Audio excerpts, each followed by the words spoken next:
ಒಂದು ವಿಶೇಷ ಸಂದರ್ಭದಲ್ಲಿ ನಾನು ನಮ್ಮ ಭಾರತದ ಸ್ವತಂತ್ರ ಹೋರಾಟ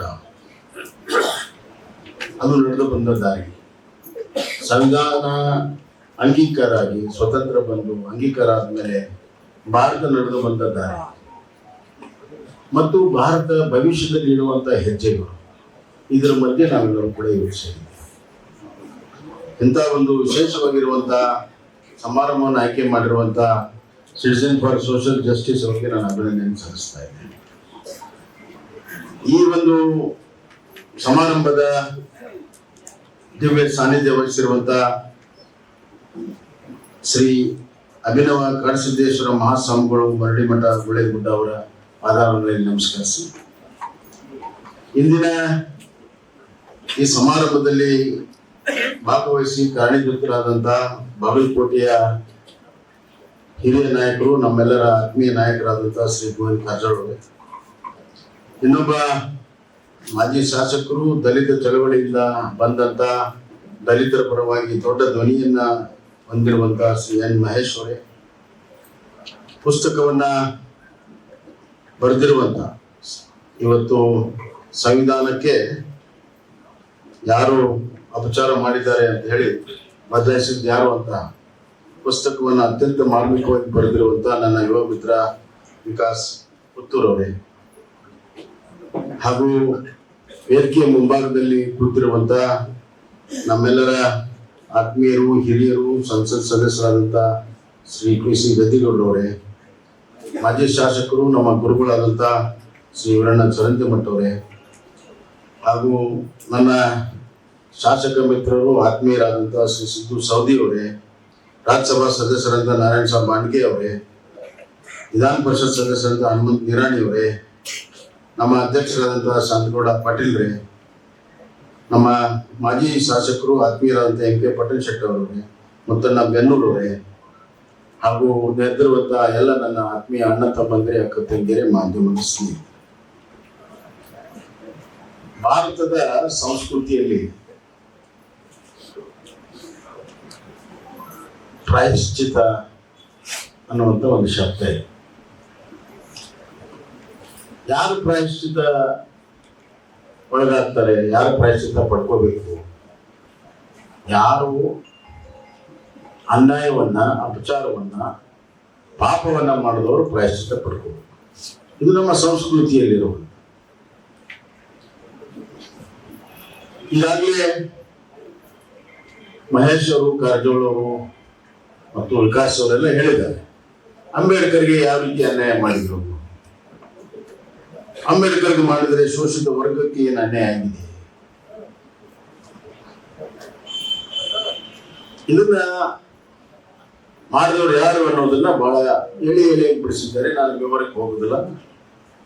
ನಿಸ್ಸಂಶಯವಾಗಿ ಅವತ್ತು ಆಡಳಿತದ ಸೂತ್ರವನ್ನು ಹಿಡಿದಂತ ಮೊದಲನೆಯ ಪ್ರತಿನಿಧಿತ್ವ ಸರ್ಕಾರದಲ್ಲಿ ಇದ್ದವರು ಕಾಂಗ್ರೆಸ್ ಪಕ್ಷ.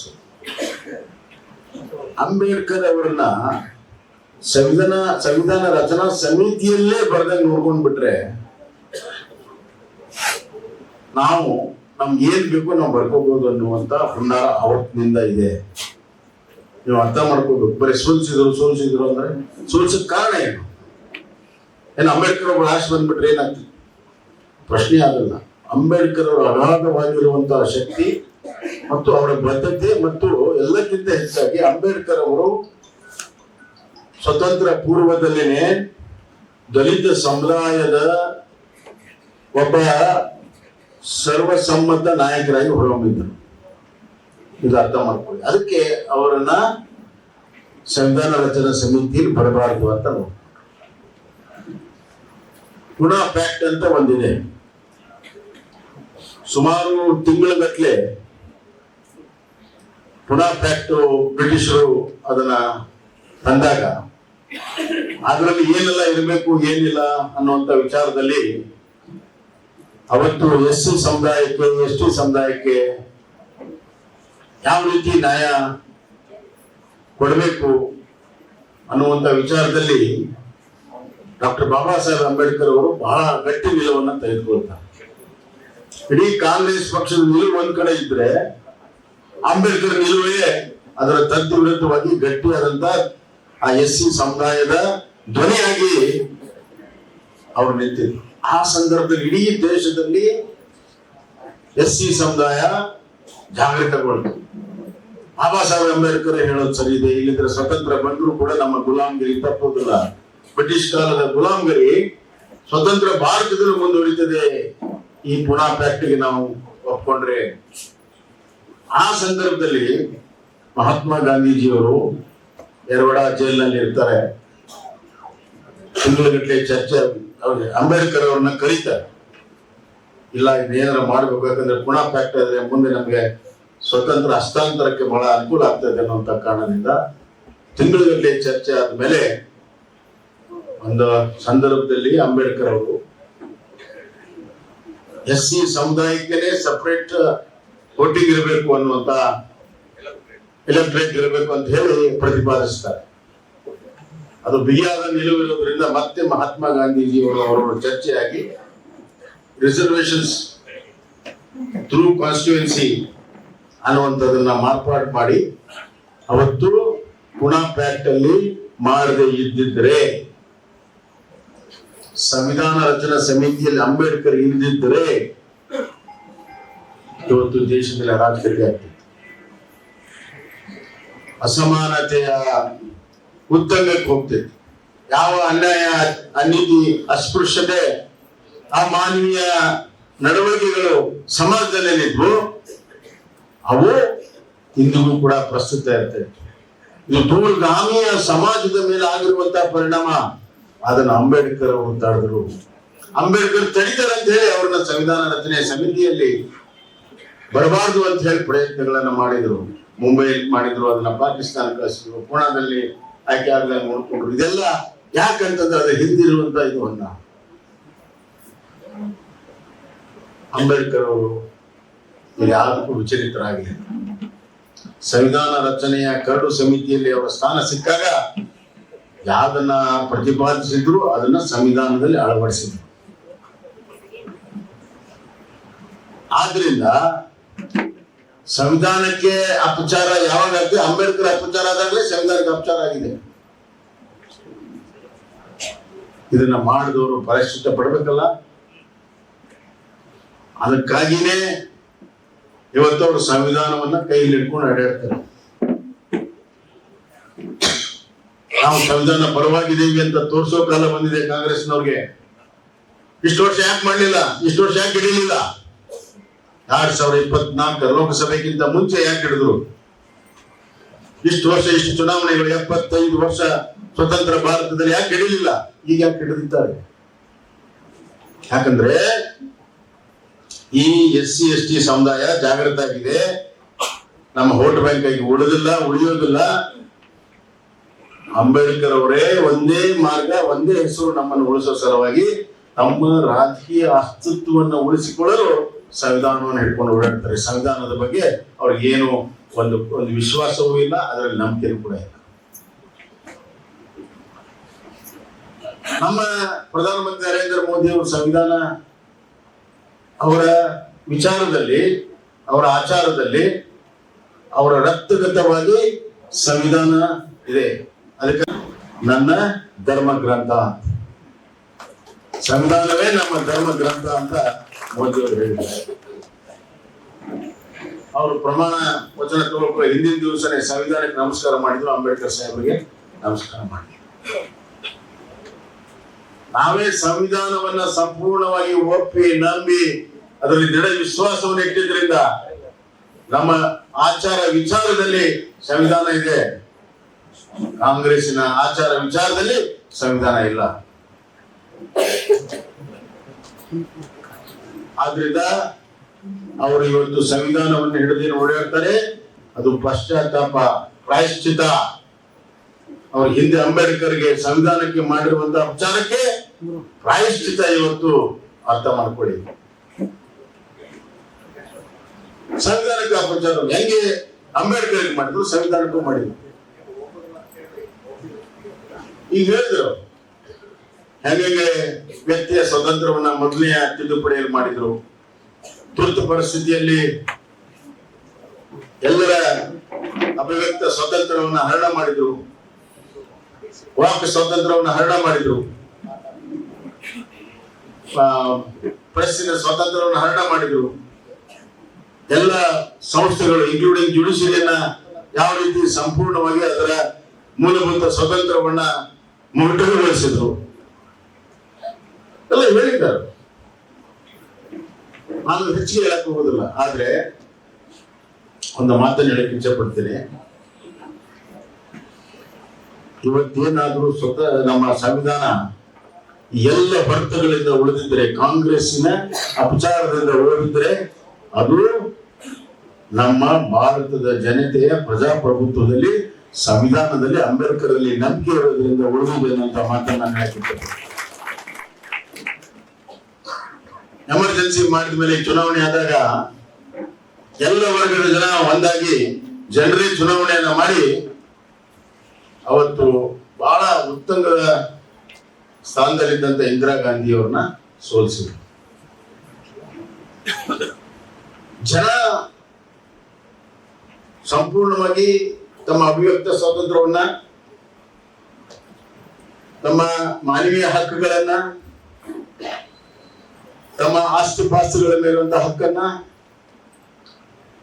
ಮತ್ತು ವಾಕ್ ಸ್ವಾತಂತ್ರ್ಯವನ್ನ ಎಂದು ಕೂಡ ಬಿಟ್ಟುಕೊಡೋದಿಲ್ಲ. ಸಂವಿಧಾನದ ಮೂಲವನ್ನೇ ಬದಲಾವಣೆ ಮಾಡೋದಕ್ಕೆ, ಬೇಸಿಕ್ ಸ್ಟ್ರಕ್ಚರ್ ಅನ್ನು ಬದಲಾವಣೆ ಮಾಡಕ್ ಹೋದಾಗ ನಮ್ಮ ಸುಪ್ರೀಂ ಕೋರ್ಟ್ ಕೇಶವಾನಂದ ಭಾರತಿ ಅನ್ನುವಂಥ ಕೇಸಲ್ಲಿ ಯಾವುದೇ ಕಾರಣಕ್ಕೆ 9 ಮೆಂಬರ್ ಕಾನ್ಸ್ಟಿಟ್ಯೂಷನಲ್ ಬೆಂಚ್ ಯಾವುದೇ ಕಾರಣಕ್ಕೆ ಮೂಲ ಒಂದು ಬೇಸಿಕ್ ಸ್ಟ್ರಕ್ಚರ್ ಅನ್ನ ಚೇಂಜ್ ಮಾಡಕ್ಕಾಗಲ್ಲ ಅನ್ನೋಂಥ ಒಂದು ಇದು ಕೊಟ್ಟರು. ಆದ್ರೂ ಕೂಡ ಅದರಲ್ಲಿ ಒಂದೆರಡು ಹೆಸರುಗಳನ್ನು ಸೇರಿಸುವಂತ ಸಾಹಸವನ್ನ ಇವತ್ತು ಈ ಕಾಂಗ್ರೆಸ್ ಸರ್ಕಾರ ಮಾಡಿದೆ. ಸೆಕ್ಯುಲರ್ ಮತ್ತು ಸೋಷಿಯಲ್ ಅನ್ನುವಂಥ 2 ಹೆಸರುಗಳನ್ನ ಸೇರಿಸಿದೆ. ಕೇಶವಾನಂದ ಭಾರತೀಯ ಜಜ್ಮೆಂಟ್ ಬಂದಾಗಲೂ ಕೂಡ ಈ ಕೆಲಸವನ್ನ ಕಾಂಗ್ರೆಸ್ ಮಾಡಿದೆ. ತುರ್ತು ಪರಿಸ್ಥಿತಿಯ ಬರೋದಕ್ಕೆ ನಮ್ಮ ನ್ಯಾಯಾಂಗ ನಿಷ್ಠುರವಾಗಿ ನಡ್ಕೊಂಡಿದೆ. ಚುನಾವಣೆ, ಇಂದಿರಾ ಗಾಂಧಿ ಅವರ ಚುನಾವಣೆಯನ್ನು ಬದಿಗಿಟ್ಟಾಗ ಅವ್ರ ಮೇಲೆ ಬಹಳ ದೊಡ್ಡ ಒತ್ತಡ ಬಂತು. ರಾತ್ರಿ 1 ದಿವಸ ತಡ ಆಗಿದ್ರೆ ಇಂದಿರಾ ಗಾಂಧಿ ಅವರು ರಾಜೀನಾಮೆ ಕೊಡ್ಬೇಕಾಗಿತ್ತು. 1 ದಿವಸ ತಡ ಆಗಿದ್ರೆ ಸಾಯಂಕಾಲ ಜಜ್ಮೆಂಟ್ ಬಂತು. ರಾತ್ರಿ ಎಮರ್ಜೆನ್ಸಿಯ ಡಿಕ್ಲರೇಷನ್ಗೆ ಇವತ್ತು ಅದನ್ನ ಕ್ಯಾಬಿನೆಟ್ ಅಲ್ಲಿ ಒಪ್ಪಿಸಿ ಫಕ್ರುದ್ದೀನ್ ಅಲಿ ಅಹ್ಮದ್ ಪ್ರೆಸಿಡೆಂಟ್ ಕಳಿಸಿ ಅವ್ರು ಕೂಡ ಒಪ್ಪಾಗ್ತಾ ಇರಲಿಲ್ಲ. ಅವ್ರ ಮೇಲೆ ಒತ್ತಡವನ್ನು ಹಾಕಿ ರಾತ್ರಿ 12ಕ್ಕೆ ಎಮರ್ಜೆನ್ಸಿ ಡಿಕ್ಲೇರ್ ಮಾಡಿದ್ರು. ನೋಡ್ರಿ ಎಲ್ಲಿದೆ. ರಾತ್ರಿ 12ಕ್ಕೆ ನಮ್ಮ ಸ್ವತಂತ್ರ ತಂದು ಕೊಟ್ಟಂತ ಮಹಾತ್ಮರಲ್ಲಿ ರಾತ್ರಿ 12ಕ್ಕೆ ನಮ್ಮ ಸ್ವತಂತ್ರ ಹರಣ ಮಾಡಿರುವಂತ ಈ ಕಾಂಗ್ರೆಸ್ ಅಲ್ಲಿ ಅರ್ಥ ಮಾಡ್ಕೋಬೇಕು ನಾವು. ಇದೆಲ್ಲ ಹೋಗ್ಲಿ, ಈ ಅಲ್ಪಸಂಖ್ಯಾತರ ಬಗ್ಗೆ ಬಹಳ ಮಾತಾಡ್ತಾರಲ್ಲ ಇವರು. ಏನು ಅಲ್ಪಸಂಖ್ಯಾತರ ರಕ್ಷಕರು? ನಾನು ಹೇಳ್ತೀನಿ, ಇವತ್ತು ಯಾರಿಗಾದ್ರೂ ದೊಡ್ಡ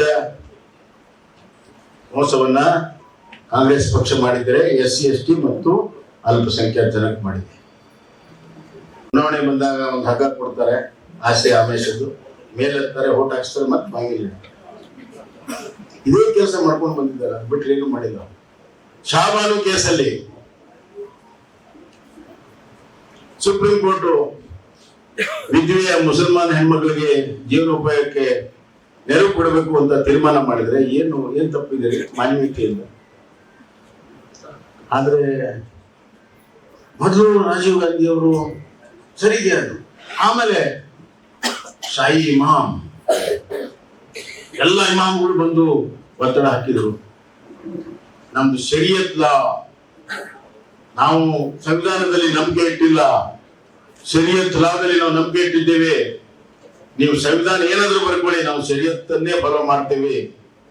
ಈ ನಿಮ್ಮ ಜಜ್ಮೆಂಟ್ ಅನ್ನ ನಾವು ಒಪ್ಪೋದಿಲ್ಲ ಅಂತಂದಾಗ ಆ ಜಜ್ಮೆಂಟ್ ಅನ್ನ ನಲ್ಲಿಫೈ ಮಾಡೋದಕ್ಕೆ ಕಾನೂನನ್ನ ತಂದು ಇವತ್ತು ಆ ಒಂದು ಜಜ್ಮೆಂಟ್ ಇಲ್ಲದಂತೆ ಮಾಡಿದ್ರು. ಮುಸಲ್ಮಾನ ಹೆಣ್ಮಕ್ಕಳಿಗೆ ವಿಧವೆಯರಿಗೆ ಜೀವನೋಪಾಯ ಸಿಗದಂತೆ ಮಾಡಿದ್ರು. ಮಾನವೀಯತೆಯಿಂದ ಅದು ಕೂಡ ನೋಡಬೇಕಾಗಿತ್ತು. ಆದ್ರೆ ಕಾಂಗ್ರೆಸ್ ಇದ್ದಾಗ ಶರೀಯತ್ ಲಾವ್ಗೆ ಅವಕಾಶವನ್ನ ಮಾಡಿಕೊಟ್ರು. ಸಂವಿಧಾನವನ್ನ ಮರೆಮಾಚಿ, ಸಂವಿಧಾನವನ್ನ ಬದಿಗೊತ್ತಿ ಶರೀಯತ್ ಲಾವ್ಗೆ ಅವಕಾಶವನ್ನು ಮಾಡಿಕೊಟ್ರು. ಇದು ಅರ್ಥ ಮಾಡ್ಕೊಳ್ಳಿ. ಅಂಬೇಡ್ಕರ್ ಅವರು ರಾಜೀನಾಮೆ ಕೊಟ್ರು. ಅದಕ್ಕೆ ಮುಖ್ಯ ಕಾರಣ ಅಂಬೇಡ್ಕರ್ ಅವರು ಹೇಳಿದ್ರು, ಹೆಂಗೆ ಮುಸಲ್ಮಾನರಿಗೆ ಪರ್ಸನಲ್ ಲಾ ಇದೆ ಹಂಗೆ ಹಿಂದೂ ಕೋಡ್ ಲಾ ತರಬೇಕು ಅಂತ, ಹಿಂದೂ ಕೋಡ್ ಯಾಕೆ ತರಬೇಕು ಅಂತ. ಯಾಕೆ ಅಂತ ಕೇಳಿದ್ರು. ಹಿಂದೂ ಸಮಾಜದಲ್ಲಿ ಹೆಣ್ಮಕ್ಳ ರಕ್ಷಣೆ ಆಗ್ಬೇಕು, ಹಿಂದೂ ಸಮಾಜದಲ್ಲಿ ಹೆಣ್ಣು ಮಕ್ಕಳಿಗೆ ಅವಕಾಶಗಳು ಕೊಡಬೇಕು, ಹಿಂದೂ ಸಮಾಜದಲ್ಲಿ ಹೆಣ್ಣು ಮಕ್ಕಳಿಗೆ ಮೇಲೆತ್ತುವಂತ ಕೆಲಸ ಆಗ್ಬೇಕಾದ್ರೆ ಅಲ್ಲಿಯ ಮಾನವೀಯತೆಯ ಸಮಾನತೆ ತರೋ ಸಲುವಾಗಿ ಹಿಂದೂ ಕೂಡ ಯಾಕೆ ತರಬೇಕು ಅಂತ ಹೇಳಿದ್ರೆ ಕಾಂಗ್ರೆಸ್ ಒಪ್ಪಲಿಲ್ಲ. ಅದಕ್ಕಾಗಿಯೇ ಮೂಲಭೂತವಾಗಿ ರಾಜೀನಾಮೆ ಕೊಡಕ್ ಕಾರಣ. ಎರಡನೇದು ಬ್ಯಾಕ್ವರ್ಡ್ ಕ್ಲಾಸ್, SC ST ಹೆಂಗಿದೆ, ಬ್ಯಾಕ್ವರ್ಡ್ ಕ್ಲಾಸ್ ಬಹಳ ಹಿಂದುಳಿದವರು ಇದ್ದಾರೆ. ಬ್ಯಾಕ್ವರ್ಡ್ ಕ್ಲಾಸ್ಗೂ ಕೂಡ ನಾವು ರಿಸರ್ವೇಶನ್ ಕೊಡಬೇಕು, ಅದಕ್ಕೊಂದು ಸ್ಥಾನಮಾನ ಕೊಡಬೇಕು ಅಂತಂದಾಗ ಒಪ್ಪಲಿಲ್ಲ. ಬ್ಯಾಕ್ವರ್ಡ್ ಕ್ಲಾಸಿನ ವಿರೋಧಿ ಕಾಂಗ್ರೆಸ್ನವರು ಮೂಲಭೂತವಾಗಿ ಅವತ್ತು ಒಪ್ಪಲಿಲ್ಲ. ಮುಂದೆ ಆ ಬ್ಯಾಕ್ವರ್ಡ್ ಕ್ಲಾಸ್ ಕಮಿಷನ್ ಅನ್ನ, ಮಂಡಲ್ ಕಮಿಷನ್ ಅನ್ನ, ಬಹಳ ದೊಡ್ಡ ಇತಿಹಾಸ ಇದೆ, ನಾನು ಹೇಳಕ್ ಹೋಗುದಿಲ್ಲ. ಮಂಡಲ್ ಕಮಿಷನ್ ಒಪ್ಪಿದ್ದು VP ಸಿಂಗ್ ಅವರು. ಅದಕ್ಕೆ ಸಂವಿಧಾನಬದ್ಧವಾದಂತ ಒಂದು ಕವಚ ಇರಲಿಲ್ಲ ಆ ಬ್ಯಾಕ್ವರ್ಡ್ ಕ್ಲಾಸ್ ಕಮಿಷನ್ಗೆ. ನಮ್ಮ ನೆಚ್ಚಿನ ಪ್ರಧಾನಮಂತ್ರಿ ನರೇಂದ್ರ ಮೋದಿ ಅವರು 2015ರಲ್ಲಿ ಅದಕ್ಕೆ ತಿದ್ದುಪಡಿಯನ್ನು ತಂದು ಸಂವಿಧಾನ ಬದ್ಧವಾದಂತ ಬ್ಯಾಕ್ವರ್ಡ್ ಕ್ಲಾಸ್ ಕಮಿಷನ್ ಅನ್ನು ಮಾಡಿ ಎಲ್ಲ ರಾಜ್ಯಗಳಿಗೆ ಬ್ಯಾಕ್ವರ್ಡ್ ಕ್ಲಾಸ್ ಕಮಿಷನ್ ಮಾಡಬೇಕು ಮತ್ತು ಅದಕ್ಕೆ ಸಂವಿಧಾನಬದ್ಧ ಹಕ್ಕಿದೆ ಅಂತ ಹೇಳಿ ಆ ಹಕ್ಕನ್ನ ಕೊಟ್ಟಿದ್ದು ನಮ್ಮ ನೆಚ್ಚಿನ ಪ್ರಧಾನಮಂತ್ರಿ ನರೇಂದ್ರ ಮೋದಿ. ಹೀಗೆ ಹಿಂದುಳಿದ ವರ್ಗದ ಚಾಂಪಿಯನ್ ಯಾರು? ನರೇಂದ್ರ ಮೋದಿನ, ರಾಹುಲ್ ಗಾಂಧಿನ. ಈಗ ಜಾತಿ ಗಣತಿ ಮಾಡಬೇಕು ಅಂತ ಹೋರಾಟ. ಜಾತ್ಯತೀತ ಅಂತ ಶಬ್ದ ಸೇರಿಸಿದ್ರು ಕಾಂಗ್ರೆಸ್ ಸಂವಿಧಾನದಲ್ಲಿ. ಈಗ ಜಾತಿ ಗಣತಿ ಮಾಡಬೇಕು. ಮೊನ್ನೆ ನಾನು ನೋಡಿದೆ, ಸಿದ್ದರಾಮಯ್ಯ ಅವರು ದಾವಣಗೆರೆಯಲ್ಲಿ 3 ಸಭೆ ಮಾಡಿದ್ರೆ 3 ತರ ಮಾತಾಡಿದ್ರು. ಹೌದಲ್ಲೇ ಅಂದೆ ನಾನು. ಒಂದ್ರಲ್ಲಿ ಹೇಳಿದ್ರು, ನಾನು ಜಾತಿವಾದಿ ಅಲ್ಲ, ಜಾತಿವಾದಿಗಳ ವಿರೋಧ ನಾನು. ಇನ್ನೊಂದು ಹೇಳ್ತಾರೆ ನಮ್ಮ ಸಮುದಾಯ ಎಲ್ಲೋ, ಇನ್ನೊಂದು ಹೇಳ್ತಾರೆ ಜಾತಿ ಆಧಾರಿತವಾದಂತ ರಿಸರ್ವೇಶನ್ ಬರಬೇಕು. ಏನ್ ಬೇಕಾದ್ರೆ ಹೇಳಿದ್ರು ನಡೀತಿದೆ ಅಂತ ತಿಳ್ಕೊಂಡು ಸೋಷಿಯಲಿಸಂ ಮರ್ತು ಹೋಗ್ಬಿಟ್ಟಾರ. ಸಮಾಜವಾದಿ ಅದು ನನ್ನ ಪ್ರಕಾರ ಪ್ರಾರಂಭದಲ್ಲಿ ಏನು ಸಮಾಜವಾದದ ಬಗ್ಗೆ ಸಿದ್ದರಾಮಯ್ಯ ಮಾತಾಡ್ತಿದ್ರು ಅದನ್ನ ಅವರ ದೇವರ ಜಗಲಿ ಮೇಲೆ ಕಟ್ಟಿ ಇಟ್ಬಿಟ್ಟಾರ. ತಾವು ಹೊರಗೆ ರಾಜಕಾರಣ ಮಾಡ್ತಾರೆ. ನಾನು ವಿಕಾಸ್ ಕುಮಾರ್ ಅವರ ಬುಕ್ಕನ್ನು ಓದ್ತಾ ಇದ್ದೆ. ನನ್ನ ಹಂಗೆ ಒಂಥರ ಆಸಕ್ತಿ ಬಂತು, ಓದಿದೆ. ಅಲ್ಲಿ MN ರಾಯ್ ಅವರ ಪ್ರಸ್ತಾಪ ಬರ್ತದೆ. ಸಂವಿಧಾನ ರಚನಾ ಸಮಿತಿ ನಾನು ಅನ್ಕೊಂಡಿದ್ದೆ ಆ ಸಂದರ್ಭದಲ್ಲಿ ಕಾಂಗ್ರೆಸ್ನವರೆಲ್ಲರೂ ಸೇರಿ ಸಂವಿಧಾನ ರಚನೆ ಮಾಡೋದಕ್ಕೆ ಒತ್ತಾಯ ಮಾಡಿದ್ರು ಬ್ರಿಟಿಷರ ಮೇಲೆ ಅಂತ. ಆದ್ರೆ ಅದು ಸತ್ಯ ಅಲ್ಲ, ಸತ್ಯ ಇಲ್ಲಿ ಹೊರಗೆ ಬಂದಿದೆ. ವಿಕಾಸ್ ಕುಮಾರ್ ಅವರಿಗೆ ನಾನು ಧನ್ಯವಾದಗಳನ್ನು ಅಭಿನಂದನೆ ಸಲ್ಲಿಸ್ತೀನಿ. ನಮ್ಮ ತಂದೆಯವರ ರಾಜಕೀಯ ಗುರುಗಳು MN ರಾಯ್, ನಮ್ಮ ತಂದೆಯವರು ರಾಯ್ಸ್ಟ್. MN ರಾಯ್ ಅವರು 1934ರಲ್ಲಿ ಪ್ರಥಮ ಬಾರಿ ಈ ದೇಶಕ್ಕೆ ಒಂದು ಸಂವಿಧಾನ ಬರಬೇಕಾದ್ರೆ ಸಂವಿಧಾನ ರಚನಾ ಸಮಿತಿ, ಕಾನ್ಸ್ಟಿಟ್ಯೂಯೆಂಟ್ ಅಸೆಂಬ್ಲಿ ರಚನೆ ಆಗಬೇಕು ಅಂತ 34ರಲ್ಲಿ ಹೇಳಿದ್ರು. ಮುಂದೆ 46ರಲ್ಲಿ ಆಯ್ತು, ಇಲೆಕ್ಟೆಡ್ ಕಾನ್ಸ್ಟಿಟ್ಯೂಯೆಂಟ್ ಅಸೆಂಬ್ಲಿ ಆಗಬೇಕು ಅಂತ. MN ರಾಯ್ ಅವರು ಬಹಳ ದೊಡ್ಡ ಚಿಂತಕರಿದ್ರು. ಇಂಟರ್ನ್ಯಾಷನಲ್ ಕಮ್ಯುನಿಸ್ಟ್ ಪಾರ್ಟಿಯ ಜನರಲ್ ಸೆಕ್ರೆಟರಿ ಇದ್ರು. ಅವರಿಗೆ ಸ್ಟಾಲಿನ್ಗೆ ವಾದ ವಿವಾದ ಆಗಿ ಇಂಟರ್ನ್ಯಾಷನಲ್ ಕಮ್ಯುನಿಸ್ಟ್ ಪಾರ್ಟಿಯ ಅಧ್ಯಕ್ಷರು ಇವ್ರದ್ದು ಸರಿ ಇದೆ MN ರಾಯ್, ಆದ್ರೆ ಅವನು ರಷ್ಯನ್ ಇದ್ದಾನೆ, ಅದಕ್ಕೆ ಎರಡನ್ನೂ ಒಪ್ಕೊಳ್ತೀವಿ, 2 ವಾದಗಳನ್ನು ಒಪ್ಕೊಳ್ತೀವಿ ಅಂದಾಗ ವೇ ಫಾರ್ವರ್ಡ್ ಟು ಕಮ್ಯುನಿಸ್ಟ್ ಅನ್ನೋ ವಿಚಾರದಲ್ಲಿ ಅವಾಗ ಹೇಳಿದ್ರು ಅವ್ರದ್ದು ಒಪ್ಕೊಂಡ್ರೆ ನಂದು ಎರಡು ಒಪ್ಕೊಳ್ಳೋ ಕೆಲಸ ಮಾಡಕ್ಕೆ ಹೋಗ್ಬೇಡ್ರಿ ಅಂತೇಳಿ ರಾಜೀನಾಮೆ ಕೊಟ್ಟು ಕಮ್ಯುನಿಸ್ಟ್ ರಾಜೀನಾಮೆ ಕೊಟ್ಟು ರೆಡಿಕಲ್ ಹ್ಯೂಮನಿಸ್ಟ್ ಪಾರ್ಟಿಯನ್ನು ಮಾಡಿದ್ರು. ಮುಂದೆ ಅವ್ರು ತೀರೋದು. ಬಹಳ ದೊಡ್ಡ ಚಿಂತಕರು ಬೆಂಗಾಲ್ದವರು. ಅವರು ಇದನ್ನ ಪ್ರಸ್ತಾಪ ಮಾಡಿದ್ರು ಅನ್ನೋದು ಇವತ್ತು ನಿಜವಾಗ್ಲೂ ಕೂಡ ನಿಜವಾದಂತ ದೇಶಭಕ್ತರು ಯಾರು ಅನ್ನೋದು ಅನಾಮಧೇಯ. ಹೆಂಗೆ ಸ್ವತಂತ್ರ ಹೋರಾಟದಲ್ಲಿ ಅನಾಮಧೇಯ ಸೈನಿಕರಿದ್ರು, ಹೆಸರಿಲ್ಲ ಅವ್ರಿಗೆ, ಜೀವ ಕೊಟ್ಟಿದ್ದಾರೆ, ಪ್ರಾಣ ಕೊಟ್ಟಿದ್ದಾರೆ, ಆಸ್ತಿ ಹಾಳು ಮಾಡ್ಕೊಂಡಿದ್ದಾರೆ. ಅಂತವ್ರ ಪಂಕ್ತಿಯಲ್ಲಿ ಸ್ವತಂತ್ರ ಬರುವ ಪೂರ್ವದಲ್ಲಿಯೂ ಕೂಡ ಇಂಥ ಚಿಂತಕರಿದ್ರು ಅನ್ನೋದು ಇವತ್ತು ಬಹಳ ಒಂದು ಆಶ್ಚರ್ಯಕರವಾಗಿರುವಂತಹ ಸಂಗತಿ ಹೊರಗೆ ಬಂದಿದೆ. ಎರಡನೇದು ಸಂಬಂಧ ಭೂಮಿಯಲ್ಲಿ. ಇದು ಅಣ್ಣ ಬಸವಣ್ಣನ ನಾಡು. ನಮ್ಮ ಪ್ರಧಾನಮಂತ್ರಿಗಳು ಹೇಳ್ತಾರೆ, ವಿಶ್ವದ ಮೊದಲನೆಯ ಪ್ರಜಾಪ್ರಭುತ್ವ, ಮೊದಲ ಡೆಮೋಕ್ರಸಿ ಅದು ಬಸವಣ್ಣವರ ಅನುಭವ ಮಂಟಪ. ಪಾಶ್ಚಿಮಾತ್ಯ ದೇಶದಲ್ಲೆಲ್ಲ ಮ್ಯಾಗ್ನಾ ಕಾರ್ಟಾ ಅಂತ ಇದೆ. ಫಸ್ಟ್ ರಿಟರ್ನ್ ಡೆಮೋಕ್ರಸಿಯ ರೂಲ್ಸ್ ಅನ್ನ ಬರೆದಿರೋದು ಮ್ಯಾಗ್ನಾ ಕಾರ್ಟಾ. ಮ್ಯಾಗ್ನಾ ಕಾರ್ಟಕ್ಕಿಂತ 500 ವರ್ಷ ಮುಂಚೆ ಕರ್ನಾಟಕದ ಈ ನಾಡಿನಲ್ಲಿ ಅನುಭವ ಮಂಟಪ, ನಿಜವಾದ ಫಸ್ಟ್ ಪಾರ್ಲಿಮೆಂಟ್, ಫಸ್ಟ್ ಪ್ರಜಾಪ್ರಭುತ್ವ ಅಂತ ನರೇಂದ್ರ ಮೋದಿ ಅವರು. ಈ ಸಂವಿಧಾನದಲ್ಲಿಯೂ ಕೂಡ ಬಸವಣ್ಣನ ವಿಚಾರವೇ ಇದ್ದಾವೆ. ಸಮಾನತೆ, ಅಸ್ಪೃಶ್ಯತೆಯಿಂದ ದೂರ ಇರುವಂಥದ್ದು, ಸಮಾನತೆ. ಕಲ್ಯಾಣ ಕ್ರಾಂತಿ ಆಗಿದ್ದೇ ಅದು ಸಲುವಾಗಿ.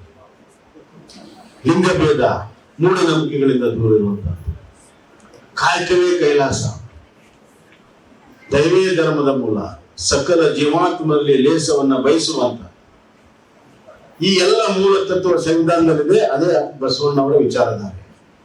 ಬಹಳ ಸಾಮ್ಯ ಇದೆ.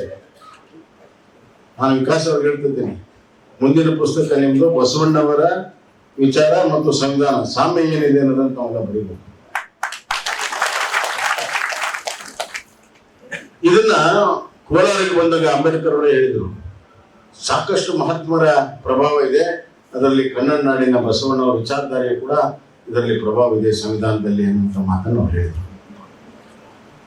ಇನ್ನು ಮೂರನೇದು, ನನಗೆ ಬಸವಣ್ಣ ಎಂ.ಎನ್. ರಾಯ್ ಜೊತೆಗೆ ನನಗೆ ಅತ್ಯಂತ ಮನಸ್ಸಿಗೆ ಸಂಬಂಧ ಇರುವಂತದ್ದು ಆರ್ಟಿಕಲ್ 356. ಆರ್ಟಿಕಲ್ 356 ಅಂತಂದ್ರೆ ರಾಜ್ಯ, ಭಾರತ ರಾಜ್ಯಗಳ ಒಕ್ಕೂಟ ಆದ್ಮೇಲೆ, ಫೆಡರಲ್ ಸ್ಟ್ರಕ್ಚರ್ ಆದ್ಮೇಲೆ, ರಾಜ್ಯ ಕೇಂದ್ರದ ಅಧಿಕಾರವನ್ನ ದುರುಪಯೋಗ ಮಾಡಿಕೊಂಡು ರಾಜ್ಯಗಳನ್ನ ತೆಗೆದುಹಾಕುವಂತ ಒಂದು ಪ್ರಜಾಪ್ರಭುತ್ವ ವಿರೋಧಿ ನೀತಿ ಪ್ರಾರಂಭ ಆಗಿದ್ದು ಕಾಂಗ್ರೆಸ್ 1951ರಲ್ಲೇ ಮಾಡಿದ್ದಾರೆ. ಇನ್ನ ಚುನಾಯಿತ ಸರ್ಕಾರ ಇರಲಿಲ್ಲ. ಅವ್ರು ಹೇಳಿದ್ರು 1951ರಲ್ಲಿ ಚುನಾಯಿತ ಸರ್ಕಾರ ಇರಲಿಲ್ಲ, ನೆಹರು ಪ್ರಧಾನಮಂತ್ರಿ ಇದ್ರು, ಎಲ್ಲಾ ಪಕ್ಷದವರು ಸೇರಿಸ್ಕೊಂಡು ಸರ್ಕಾರ ಮಾಡಿದ್ರು, ನ್ಯಾಷನಲ್ ಗವರ್ಮೆಂಟ್ ತರ. ಆ ಸಂದರ್ಭದಲ್ಲೇ ಪಂಜಾಬ್ ಗವರ್ಮೆಂಟ್ ತೆಗೆದ್ರು. ಆಮೇಲೆ ಚುನಾವಣೆಯಾಗಿ ಪ್ರಧಾನಮಂತ್ರಿ ಆದಾಗ ಕಮ್ಯುನಿಸ್ಟ್ ಪಾರ್ಟಿ ನಮ್ಮದುರಿಪಾದ ಅವರು ಮುಖ್ಯಮಂತ್ರಿ ಇದ್ದಾಗ ಕೇರಳ ತೆಗೆದ್ರು, DMK ತೆಗೆದ್ರು, ಎಲ್ಲವನ್ನೂ ತೆಗೆದ್ರು. ನಮ್ಮ ಕರ್ನಾಟಕದಲ್ಲಿ ನಮ್ಮ ತಂದೆಯವ್ರ ಸರ್ಕಾರವನ್ನು ತೆಗೆದ್ರು. ಆದ್ರೆ ನಮ್ಮ ತಂದೆಯವರು ಎಲ್ಲ ತೆಗೆದ್ರು ಕೂಡ ಆಯ್ತು ಬಿಡು ಅಂತೇಳಿ ಸ್ವಲ್ಪ ದಿವಸಕ್ಕೆ ಮರ್ತು ಬಿಟ್ರು. ಅದು ನಮ್ಮ ತಂದೆಯವರು ಬಿಡಲಿಲ್ಲ, ಅದನ್ನ ಸುಪ್ರೀಂ ಕೋರ್ಟ್ ವರೆಗೂ ತೆಗೆದುಕೊಂಡ್ರು. ಹೈಕೋರ್ಟ್, ಸುಪ್ರೀಂ ಕೋರ್ಟ್ ವರೆಗೂ. ಸುಪ್ರೀಂ ಕೋರ್ಟ್ ಬಹಳ ವರ್ಷ ನಡೀತು, ಒಂದು 5-6 ವರ್ಷ ನಡೀತು. ನಮ್ಮ ತಂದೆಯವರ ವಕೀಲರು ಸೋಲಿ ಸೊರಬ್ಜಿ ಬೇರೆ ರಾಜ್ಯಗಳಲ್ಲಿತ್ತು, ಅದರ ರಾಮ್ ಜೇಠ್ಮಲಾನಿ ಇತ್ತು. ರಾಮ್ ಜೇಠ್ಮಲಾನಿ ಒಂದ್ ದಿವಸ ನಮ್ಮ ತಂದೆ ದಿಲ್ಲಿಗೆ ಬಂದ್ರು, ನಾನು ಇರ್ತೇನೆ. ನಮ್ಮ ತಂದೆ ರಾಮ್ ಜೇಠ್ಮಲಾನಿ ಬಹಳ ಅತ್ಯಂತ ಆತ್ಮೀಯ ಸ್ನೇಹಿತ. ಅವ್ರು ಹೇಳಿದ್ರು, ಯಾಕೆ ಗುದ್ದಾಡ್ತಪ್ಪ ಈಗೆಲ್ಲ, ನಿನ್ ಸರ್ಕಾರ ಹೋಗಿ ಮತ್ತೊಂದು ಚುನಾಯಿತ ಸರ್ಕಾರ ಬಂದು ಅದ್ರದ ಅವಧಿ ಮುಗಿಯಕ್ಕೆ ಬಂತು, ನಿಮ್ಗೇನು ಪರಿಹಾರ ಇಲ್ಲ, ಸುಮ್ಮನೆ ಯಾಕೆ ನನ್ನ ಕ್ಲೈಂಟ್ ಯಾರು ದುಡ್ಡು ಕೊಡೋರು, ಇದು ಕೈ ಬಿಟ್ಬಿಡೋನು. ಅವಾಗ ನಮ್ಮ ತಂದೆಯವರು ಹೇಳಿದ ಮಾತು ನನಗೆ ನೆನಪಿದೆ, mister Ram, I have not fighting this case for my benefit. I know that my government can't be restored, but I am fighting for the future of democracy in this country and federal structure in this country. ಆ case ಇವತ್ತು ಆದೇಶ ಆದ್ಮೇಲೆ ಮನ್ಮಾನಿ ರೀತಿಯಲ್ಲಿ CM Ibrahim ಅವರು ಅವಾಗ Lok Sabha speech ಬಂದಿದ್ರು. ಅವ್ರು ಹೇಳ್ತಿದ್ರು ಹೆಂಗ್ ಸರ್ಕಾರ ತೆಗಿತಾರ ಅಂತಂದ್ರ ಬೆಳಿಗ್ಗೆ ಒಂದ್ ಬಟ್ಟೆ ಸಂಜೆ ಮುಂದೆ ಒಂದ್ ಬಟ್ಟೆ ತೆಗೆದಂಗ ಇವ್ರು ತೆಗಿತಾರೆ. ಅದು ನಿಂತು ಹೋಗಿದೆ. ಪ್ರಜಾಪ್ರಭುತ್ವ ಉಳಿದಿದೆ, ಫೆಡರಲ್ ಸ್ಟ್ರಕ್ಚರ್ ಉಳಿದಿದೆ. ಇದನ್ನ ಮಾಡಿದವರು ಯಾರು? ಕಾಂಗ್ರೆಸ್.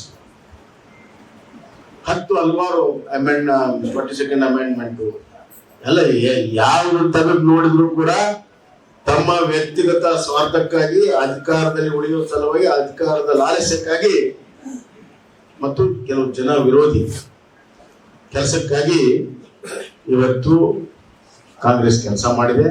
ಈಗ ದೆವ್ವದ ಬಾಯಿಲೆಯಲ್ಲಿ ಭಗವದ್ಗೀತೆ ರೀತಿಯಲ್ಲಿ ಸಂವಿಧಾನ ರಕ್ಷಕರು ನಾವು, ಸಂವಿಧಾನ ರಕ್ಷಕರು ನಾವು. ಅಂಬೇಡ್ಕರ್ ಅವರ ಹೆಸರನ್ನ ಹೇಳುವಂತ ನೈತಿಕತೆ ಕಾಂಗ್ರೆಸ್ಗಿಲ್ಲ. ಕೇವಲ ಈ ದೇಶದಲ್ಲಿ ಪ್ರಜಾಪ್ರಭುತ್ವ ಉಳಿದಿದ್ರೆ ಜನಸಾಮಾನ್ಯರಿಂದ, ಈ ದೇಶದ ನಮ್ಮ ಕೋರ್ಟ್ಗಳಿಂದ, ನ್ಯಾಯಾಂಗದಿಂದ ಮತ್ತು ಇದನ್ನು ಎತ್ತಿ ಹಿಡಿದಂತ ಎಲ್ಲ ವಿರೋಧ ಪಕ್ಷದ ಆಗ ಕಾಲಕ್ಕಿರುವಂತ ಎಲ್ಲ ನಾಯಕರಿಂದ, ಅಟಲ್ ಬಿಹಾರಿ ವಾಜಪೇಯಿ, LK ಅದ್ವಾನಿ, ಮೊರಾರ್ಜಿ ದೇಸಾಯಿ, ಎಲ್ಲಕ್ಕಿಂತ ಹೆಚ್ಚಾಗಿ ಜಯಪ್ರಕಾಶ್ ನಾರಾಯಣ್, ಅವರೆಲ್ಲರೂ ಸೇರಿ ಈ ದೇಶದ ಸ್ವತಂತ್ರವನ್ನ ಹೊರಡಿದ್ದಾರೆ. ಎಮರ್ಜೆನ್ಸಿ ವಿರುದ್ಧ ಹೋರಾಟ, ಸಂಪೂರ್ಣ ಕ್ರಾಂತಿ, 2ನೇ ಸ್ವತಂತ್ರ ಹೋರಾಟ ಅಂತಾನೆ ಇವತ್ತು ಬಣಿಸ್ತಾರೆ. ಆದ್ರಿಂದ ಒಂದು ವೇಳೆ ಇದನ್ನೆಲ್ಲ ಯಾಕೆ ಇವತ್ತು ನಾವು ಮಾಡ್ತಾ ಇದ್ದೇವೆ ಅಂದ್ರೆ, ಮತ್ತೊಮ್ಮೆ ಸಂವಿಧಾನದ ಬಗ್ಗೆ ಯಾಕೆ ಚರ್ಚೆ ಮಾಡ್ತೇವೆ ಅಂದ್ರೆ, ಹೊಸ ಪೀಳಿಗೆ ಗೊತ್ತಾಗುತ್ತೆ. ಸುಳ್ಳನ್ನ 100 ಬಾರಿ ಹಿಡಿದಾಗ ಸತ್ಯ ಆಗಬಾರ್ದು. ಹೊಸ ಪೀಳಿಗೆ ಗೊತ್ತಾಗಬೇಕು. ಹೊಸ ಪೀಳಿಗೆ ಈ ಸಂವಿಧಾನದ ಜ್ಯೋತಿಯನ್ನ, ಪ್ರಜಾಪ್ರಭುತ್ವದ ಜ್ಯೋತಿಯನ್ನ ಮುಂದುವರ್ಸ್ಕೊಂಡು ಹೋಗ್ಬೇಕು, ಹಿಡ್ಕೊಂಡು ಹೋಗ್ಬೇಕು, ಆ ಮಶಾಲನ್ನ ಹಿಡ್ಕೊಂಡು ಹೋಗ್ಬೇಕು.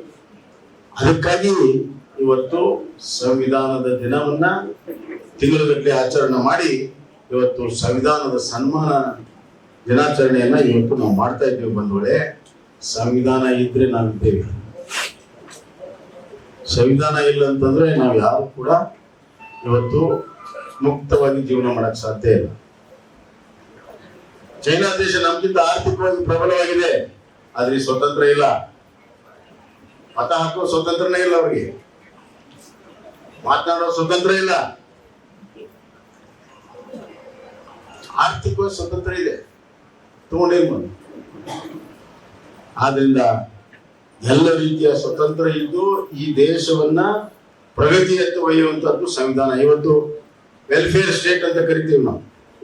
ವೆಲ್ಫೇರ್ ಸ್ಟೇಟ್ ಯಾರಿಂದ ಬಂತು? ಸಂವಿಧಾನದ ಆಶಯಗಳು ಮತ್ತು ಸಮಾನತೆ ಸಂವಿಧಾನದ ಮುಖ್ಯ ಉದ್ದೇಶ.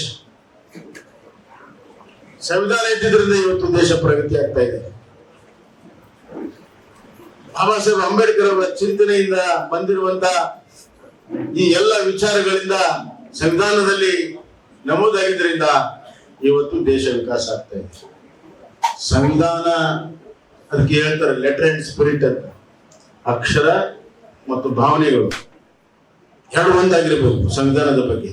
ಕೇವಲ ಮಾತನಾಡೋದಲ್ಲ, ಅಧಿಕಾರ ಬಂದಾಗ ಅದನ್ನ ಚಲಾಯಿಸಬೇಕು. ವಾಜಪೇಯಿ ಅವರು ಬಂದಾಗ SC/ST ಕಮಿಷನ್ ಬೇರೆ ಬೇರೆ ಇತ್ತು, ಒಂದೇ ಇತ್ತು, ಅದನ್ನು ಬೇರೆ ಬೇರೆ ಮಾಡಿದ್ರು, ಅದು ಸಂವಿಧಾನದಲ್ಲಿ ಕೊಟ್ಟರು.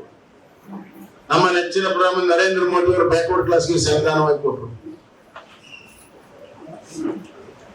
ಇವತ್ತು ಆ ಸಮುದಾಯಗಳಿಗೆ ಆರ್ಥಿಕ ಪ್ರಗತಿಗೆ ಹಲವಾರು ಕಾರ್ಯಕ್ರಮಗಳನ್ನ ಇವತ್ತು ಅವರು ಮಾಡಿದ್ದಾರೆ. ಈ ದೇಶ ಸಮೃದ್ಧವಾಗಿದೆ, ಈ ದೇಶ ಪ್ರಗತಿಶೀಲವಾಗಿದೆ. ಯಾಕಂದ್ರೆ ಸಂವಿಧಾನದ ಆಡಳಿತ ನರೇಂದ್ರ ಮೋದಿ ಅವರು ನಡೆಸ್ತಾ ಇದ್ದಾರೆ, ಸಂವಿಧಾನ ಬದ್ಧವಾದ ಆಡಳಿತವನ್ನು ನಡೆಸ್ತಾ ಇದ್ದಾರೆ. ಕಾಂಗ್ರೆಸ್ನವರು ಅಪಪ್ರಚಾರ ಎಷ್ಟೇ ಮಾಡಲಿ, ಅಂತಿಮವಾಗಿ ಸತ್ಯಮೇವ ಜಯತೆ, ಸತ್ಯಮೇವ ಜಯತೆ ಆಗ್ತದೆ. ಬರುವಂತಹ ದಿನಗಳಲ್ಲಿ ಕಾಂಗ್ರೆಸ್ನವರ ಪಶ್ಚಾತ್ತಾಪದಿಂದ ಪ್ರಾಯಶ್ಚಿತ್ತವನ್ನು ಪಡ್ಕೊಳ್ಳುವಂತ ಕಾಲ ಬರ್ತದೆ. ಈ ಸಂದೇಶವನ್ನ ಎಲ್ಲರ ಮನೆಗೆ ಮುಟ್ಟಿಸ್ಬೇಕು. ಕೇವಲ SC/ST ಕಾಲನಿ ಅಲ್ಲ, ಪ್ರತಿಯೊಬ್ಬರ ಮನೆಗೂ ಗೊತ್ತಾಗಬೇಕು. ಸಂವಿಧಾನವನ್ನ ಎಲ್ಲರೂ ಓದಬೇಕು, ತಿಳ್ಕೋಬೇಕು. ನಮ್ಮ ಹಕ್ಕುಗಳ ಮತ್ತು ನಮ್ಮ ಕರ್ತವ್ಯ ಇವುಗಳನ್ನ ತಿಳ್ಕೊಂಡು ನಾವು ಇವತ್ತು ಏನು ನರೇಂದ್ರ ಮೋದಿ ಅವರ ಒಂದು ಕಲ್ಯಾಣ ರಾಜ್ಯದ ಚಿಂತನೆ ಏನಿದೆ, ಸಂವಿಧಾನಬದ್ಧ ಆಡಳಿತ ಇದೆ, ಅದಕ್ಕೆ ಸಂಪೂರ್ಣವಾದ ಬೆಂಬಲವನ್ನ ಕೊಟ್ಟಾಗ ಈ ದೇಶವನ್ನ ಉತ್ತಂಗಕ್ಕಾಗಿ ವಿಕಸಿತ ಭಾರತ ಅನ್ನುವಂತ ಏನಿದೆ 2047ಕ್ಕೆ ಇಡೀ ಜಗತ್ತಿನಲ್ಲಿಯೇ ಭಾರತ ವಿಕಸಿತವಾಗಿರುವಂತಹ ದೇಶ, ನಂಬರ್ 1 ದೇಶ ಆಗ್ಬೇಕು ಅಂತಂದ್ರೆ ನರೇಂದ್ರ ಮೋದಿ ಅವರಿಗೆ ಆಡಳಿತಕ್ಕೆ ಸಂಪೂರ್ಣವಾದ ಬೆಂಬಲವನ್ನ ಎಲ್ಲ ವರ್ಗದ ಜನ ಕೊಡಬೇಕು ಮತ್ತು ಜನರನ್ನ ಓಟ್ ಬೇಕಾಗಿ ರಾಜಕಾರಣ ಮಾಡೋರನ್ನ ಸಂಪೂರ್ಣವಾಗಿ ತಿರಸ್ಕಾರ ಮಾಡಬೇಕು ಅನ್ನುವಂತ ಮಾತನ್ನ ಹೇಳಿ ಸಂವಿಧಾನವನ್ನ ರಕ್ಷಣೆ ಮಾಡ್ತೀವಿ ಅನ್ನುವಂತ ಸಂಕಲ್ಪವನ್ನ ನಾವು ಮಾಡೋಣ. ಸಂವಿಧಾನದ ರಕ್ಷಣೆ ಮತ್ತು ಸಂವಿಧಾನಬದ್ಧವಾದಂತಹ ಆಡಳಿತಕ್ಕೆ ನಮ್ಮ ಬೆಂಬಲ, ನರೇಂದ್ರ ಮೋದಿ ಅವರಿಗೆ ಬೆಂಬಲ, ಅಪಪ್ರಚಾರ ಆಗಿರುವಂತಹ ಕಾಂಗ್ರೆಸ್ಗೆ ಪ್ರಾಯಶ್ಚಿತ್ತ ಮಾಡಿಕೊಳ್ಳುವಂತ ಒಂದು ಒತ್ತಡವನ್ನ ನಾವೆಲ್ಲರೂ ಸೇರಿ ಹಾಕ್ಬೇಕು ಅನ್ನುವಂತ ಮಾತನ್ನ ಹೇಳಿ ಇವತ್ತು ತಾವೇನು ಈ ಹಾಲಲ್ಲಿ ಸೇರಿದಿರಿ, ಈ ವಿಚಾರ ಹಳ್ಳಿಗೆ ಮನೆ ಮನೆಗೆ ಹರಡಲಿ ಅಂತ ಹೇಳಿ ಆಶಿಸಿ ಒಂದು ಕ್ರಾಂತಿ, ಸಂವಿಧಾನದ ರಕ್ಷಣೆಯ ಕ್ರಾಂತಿ ಈ ನಾಡಿನಲ್ಲಿ ಆಗ್ಲಿ, ಬಸವಣ್ಣನ ನಾಡಿನಲ್ಲಿ ಆಗ್ಲಿ ಅಂತ ಹಾರೈಸಿ ನನ್ನ ಮಾತನ್ನು ಮುಗಿಸ್ತೀನಿ. ಧನ್ಯವಾದ.